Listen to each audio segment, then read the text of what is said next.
Os 12 Trabalhos de Hércules. Capítulo 3. A pele do leão de Nemeia. Quero falar com o rei Euristeu, declarou Hércules. Assombrados com o tamanho e o porte nobre do desconhecido, os soldados que montavam guarda às portas da cidade de Tirinto mandaram-no entrar.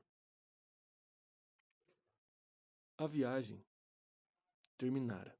Partindo de Delfos, Hércules havia tomado um navio, atravessado o Golfo de Corinto e percorrido a Argólida, chegando àquela cidade onde doravante viveria, segundo as palavras do oráculo. Quando o introduziram no palácio, Hércules descobriu, sentado no trono, um indivíduo franzino, de olhar malicioso e esquivo. O estranho soberano observou o visitante com uma apreensão mal dissimulada. "Não se aproxime", ordenou. "Quem é você?" "Sou seu primo", apresentou-se Hércules, inclinando-se. A essas palavras, Euristeu reprimiu um gesto de terror. As notícias das façanhas, o renome de Hércules, já haviam chegado aos seus ouvidos. Euristeu temia esse parente que nunca tinha visto, por imaginar nele um rival. Achava que o primo vinha lhe tomar a coroa. Preocupado, perguntou: "Você queria falar comigo?" "Sim. Vim me pôr a seu serviço, Euristeu. Realizarei todas as tarefas que você me pedir." O rei ficou mudo. Seria uma artimanha? O primo estava zombando dele? Não. De joelhos, Hércules baixava a cabeça. Como o silêncio se prolongasse, acrescentou com uma voz submissa: "Fale, Euristeu, e obedecerei." Um imenso alívio invadiu o pequeno soberano. Tinha de arranjar um jeito de afastar Hércules dali o mais depressa possível. E até de dar fim àquele gigante. Quem sabe se um dia seu primo não iria se voltar contra ele? Diante da sua força colossal, Euristeu não teria chance. Do alto do Olimpo, Juno zelava por aquele que ela tomara sob a sua proteção. Soprou uma ideia ao espírito de Euristeu. "Está bem", fez de repente o rei, levantando-se. "Vá à floresta de Nemeia e mate o leão que devora os rebanhos dos meus pastores. Vá e não volte sem me trazer a pele dele." Mal saiu do palácio, Hércules agradeceu aos deuses. "Matar um leão?" repetia tranquilizado. "Que coisa mais fácil. Por acaso já não abati uma fera temível no maciço do Citeron, perto de Tebas?" Hércules matutava. Será que ele conseguiria se redimir dos seus crimes com trabalhos tão simples assim? 2 horas depois, chegava à escura floresta de Nemeia. Alerta, levava na mão seu arco com uma flecha já armada, pronto para disparar. De vez em quando, observava o chão, procurando pegadas do animal. Nada. Ao cair da noite, Hércules avistou numa clareira uns pastores desconsolados. Aproximou-se e descobriu várias ovelhas mortas. Pelas marcas, a pata que havia lacerado os animais devia ser enorme e dotada de garras mais cortantes que uma espada. "Ele nem devorou suas presas", gemia o responsável pelo rebanho.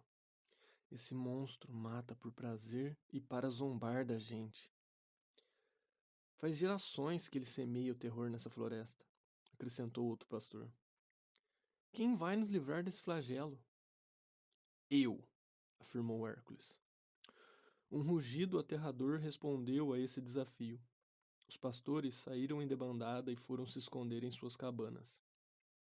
Hércules ficou sozinho, na defensiva. Um instante depois, o leão apareceu. Saltou para o topo de um rochedo e estacou, brioso. Seu tamanho era descomunal. No meio de uma juba cor de fogo, 2 cruéis olhos roxos luziam acima de uma bocarra de dentes aguçados. A fera observou o homem que estava ao pé do rochedo, com uma espécie de dó. Hércules dominou seu medo, retesou o arco e mirou com cuidado. Temia que o animal pulasse ou esboçasse um movimento de fuga. A flecha partiu e acertou a fera no ombro. Mas em vez de se cravar, ricocheteou e foi se perder no mato. Ora, ora, murmurou Hércules, estupefato. Que pele dura você tem. Pegou outra flecha, retesou o arco com toda a força e atirou, mirando no coração. Mais uma vez, a flecha ricocheteou no pelo como se esse fosse a carapaça de uma tartaruga. O monstro abriu a bocarra e rugiu. Parecia que zombava do adversário. Depois virou-se tranquilamente e foi-se embora. Furioso, Hércules seguiu-o. Às vezes o animal parava e o caçador atirava outra flecha mirando no pescoço, nos flancos, à procura de um ponto vulnerável. Em vão. Quando o tiro era violento demais, a flecha, em vez de ricochetear, se quebrava no corpo do leão. Anoiteceu. Hércules, irritado com aquilo tudo, desafiou a fera. Por que você não para de fugir de mim? Tem medo de me enfrentar? A essas palavras, a fera deu meia volta e se lançou, bocarra aberta, sobre seu adversário. Hércules sacou a espada e brandiu-a com as 2 mãos. Quando o monstro estava ao seu alcance, acertou-lhe um golpe que teria cortado um cavalo ao meio, mas o ferro da sua arma se torceu sem entrar na pele. Hércules pensou que o animal ia devorá-lo, mas como se desprezasse uma presa fácil demais, o leão foi embora, sumindo na escuridão. Humilhado, Hércules foi procurar os pastores. Estavam reunidos em volta de uma fogueira na clareira e convidaram-no para comer com eles. Quer dizer que você escapou da fúria do leão de Nemeia. Sim, até o enfrentei, mas a pele dele parece mais dura que o ferro da minha espada. É que não se trata de um leão comum, estrangeiro. Sua origem é divina. Como assim? Perguntou Hércules, intrigado. Conhece o deus Tífon, filho de Gaia e de Tártaro? Os dedos desse deus são cabeças de dragão e ele é tão gigantesco que sua cabeça bate nas estrelas. Sabe que Tífon enfrentou Júpiter por um bom tempo? Sim, e Júpiter derrotou-o, replicou Hércules, orgulhoso. Mas, por azar, antes que o deus do Olimpo o jogasse nos infernos, Tífon se uniu a Equidna, a mulher serpente, e os dois geraram monstros, tão pavorosos quanto ele. O leão de Nemeia é um dos filhos de Tífon. Será que ele é invulnerável? Acho que é, respondeu outro pastor. Dizem que a própria Juno alimentou e criou essa fera antes de soltá-la na Argólida, para nossa desgraça. Há muitas gerações ele dizima os rebanhos, devasta as cidades e devora os habitantes da região. No dia seguinte, percorrendo a floresta de Nemeia em busca do leão, Hércules refletia. Largou sua espada torcida e desfez-se da sua aljava e do seu arco inúteis. Avistou no chão um grande galho de oliveira, nodoso e grosso. Avaliou sua dureza. Nunca esqueceria como tinha aberto, com um galho assim, um caminho para o rio que iria derrotar o exército de Ergino. Como minhas flechas e minha espada não podem penetrar na pele da fera, vou tentar quebrar-lhe a cabeça com uma clava. Munido da nova arma, embrenhou-se na mata, não demorou para encontrar as pegadas do animal. Em pouco tempo, chegou à entrada de uma caverna. O fedor que vinha de dentro e as ossadas empilhadas ali, fora, não davam margem a dúvidas. Era o antro do leão de Nemeia.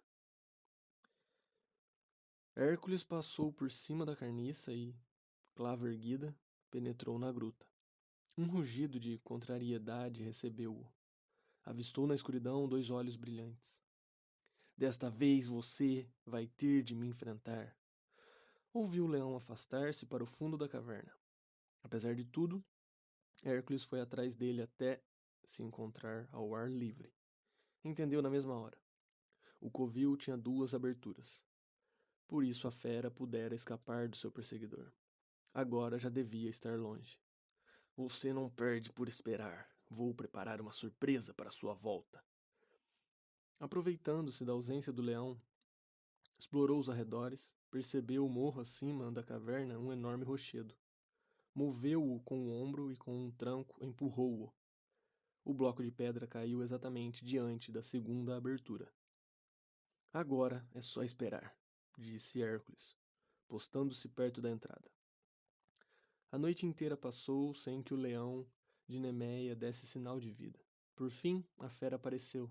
A juba ainda estava manchada do sangue das últimas vítimas. Sem desconfiar de nada, o monstro entrou em seu covil. Hércules aguardou mais alguns instantes, depois aventurou-se outra vez na caverna. Brandindo a clava, berrou. Então, vai finalmente me enfrentar? O eco repetiu sua voz, e os passos da fera se afastando. Dessa vez, porém, ela não pôde escapar. Quando entendeu que a segunda abertura estava obstruída, grunhiu. Deu meia volta e viu que o adversário bloqueava sua passagem. Precipitou-se contra ele. Hércules vibrou-lhe no crânio um golpe formidável a que nenhum outro ser vivo teria resistido. A fera mal ficou tonta e recuou, para em seguida voltar à carga. Mais uma vez Hércules acertou-lhe a cabeça com tamanha violência que a clava lhe escapou das mãos. Como a fera ia fugir, Hércules compreendeu que não tinha opção. Teria de partir para o corpo a corpo. Na hora em que o leão roçou a sua perna para escapar da gruta, Hércules pulou em cima dele e cingiu-lhe o pescoço com o braço, aplicando-lhe uma gravata. O monstro rugia, debatendo-se. Hércules apertou ainda mais a gravata, evitando os dentes que tentavam mordê-lo. Os adversários rolaram na poeira entre as ossadas acumuladas na entrada da caverna. Os movimentos da fera começaram a tornar-se mais irregulares e cada vez menos violentos. Seus olhos roxos ficaram vidrados e sua cabeça mais pesada. Quando Hércules soltou os braços, o corpo do monstro caiu no chão, sem vida, ofegante. Olhou para ele. Venci o leão de Nemeia.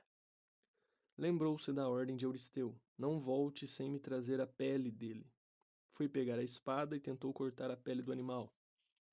Mesmo morto, o leão conservava seu poder. Nenhum ferro penetrava sua pelagem. Hércules compreendeu que estava longe de ter concluído a tarefa e que a inteligência agora devia tomar lugar da força. Mas a raiva e o desconcerto o impediam de pensar. Que fazer? Com as unhas tentou arranhar o pescoço da fera, cuja juba parecia feita de metal. Foi então que viu as patas do bicho. Claro! Só uma coisa é capaz de cortar a pele deste monstro: suas próprias garras. Segurou uma das patas do leão e com as garras rasgou-lhe a pele. Quando terminou de arrancá-la, vestiu-a, enfiando na sua cabeça a cabeça do animal, como se fosse um capacete. Usando essa armadura insólita, apresentou-se às portas do palácio. Levem-me ao rei, ordenou aos soldados. Quando Euristeu viu entrar aquilo, que pensou ser um leão, quase morreu de medo. Sou eu, seu primo, disse Hércules, inclinando-se. Tirou dos ombros a pele e lançou-a aos pés do rei. Aí está a pele do leão de Nemeia. Euristeu não conseguia olhar para o bicho sem tremer. Agora tinha a impressão de ter diante de si 2 inimigos invencíveis, em vez de um. Pensou na raiva de Juno, caso ele conservasse a pele daquele monstro que ela havia alimentado um dia. Não quero essa pele! Exclamou com um gesto de repulsa. Que quer que eu faça com ela? Fique com ela. Leve-a para longe daqui e não venha mais à minha presença. Está proibido de entrar no meu palácio. Hércules ficou desconcertado com aquela reação inesperada. Mas como vou receber suas ordens, então? Minhas ordens? Continua seu serviço, Euristeu. Hércules ajoelhou-se humildemente e acrescentou: Diga que nova tarefa você me impõe e obedecerei. Está bem, respondeu precipitadamente o rei. Mas antes saia da minha cidade. Enquanto Hércules, vestindo a pele do leão de Nemeia, atravessava a porta da cidade de Tirinto, Euristeu, em seu palácio, invocava Juno. Pedia à deusa que lhe sugerisse um trabalho impossível de ser feito e que o livrasse definitivamente daquele primo incômodo. Naquela noite, no Olimpo, Júpiter resolveu criar uma série de estrelas para saudar o primeiro trabalho do filho. Foi assim que nasceu a constelação de Leão.